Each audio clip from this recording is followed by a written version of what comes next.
Namaskar. I, Dr. Nail Desai, a general dentist at Wims Hospital, Valsad, wish you a very happy World Oral Health Day.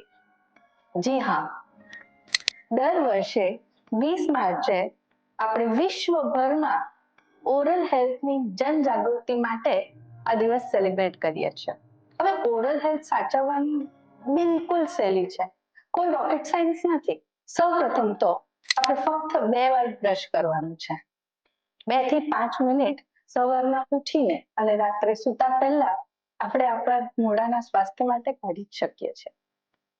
આપણું brush નિયમિત રીતે બદલતા રહેવું જોઈએ. દરેક ખોરાક પછી આપણે સારા કોગળા કરવા જોઈએ. બ્રશની સાથે સાથે દાંતની વચ્ચે જે ફસાયેલો ખોરાક હોય તે ફ્લોસ વડે કાઢવો જોઈએ. સ્મોકિંગ, ટોબેકો થી આપણે દૂર રહેવું જોઈએ. तो आओ मिलके हेल्दी स्माइल और हेल्दी लाइफ की तरफ बढ़ते हैं. Join us at VIMS hospital Valsad.